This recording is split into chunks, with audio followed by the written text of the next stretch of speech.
కాకినాడ 1వ డివిజన్ పరిధి రమణయ్యపేట నగరపాలక సంస్థ ప్రాథమిక పాఠశాల ఆధ్వర్యంలో తెలుగు భాష దినోత్సవాన్ని ఘనంగా నిర్వహించారు.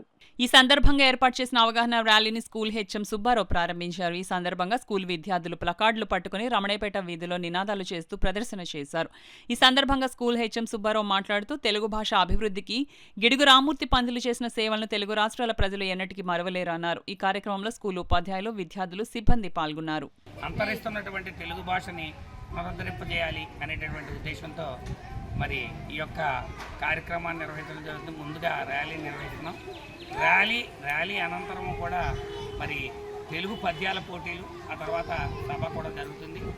మరి నిజానికి పాలకులు ఈ మధ్య కాలంలో మరి ఏదో ఎవరినో మొప్పించడానికో ఇంకోటో తెలుగు భాషను తగ్గించుకుంటూ పరభాషా వ్యామోహాన్ని పెంచుతూ ఉన్నారు.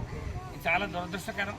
రాబోయే తరాలకు మన తెలుగు అందాలంటే మనందరం కూడా తెలుగుని పరిరక్షించుకోవాల్సినటువంటి బాధ్యత మనందరి మీద ఉంది. మరి పరభాషా వ్యామోహం ఉండటం తప్పేమీ కాదు, కానీ అది మన భాషను చంపేస్తే అది చాలా దురదృష్టకరం. కాబట్టి మన భాషను మనం కాపాడుకోవాలి. మన తెలుగు భాషని ఔన్నత్యాన్ని ఎల్లవేళలా కూడా పరిరక్షించుకోవడం ద్వారా మరి మన భారతదేశం యొక్క గొప్పతనాన్ని మనం నిలబెట్టుకోవాల్సిన బాధ్యత మనందరి మీద ఉందని చెప్పి మీ ద్వారా తెలియజేస్తూ ఉన్నాను. మరి పరభాష వ్యామోహం ఎంతైతే ఉండాలో మన భాష పైన కూడా మక్కువ అంత ఉండాలి.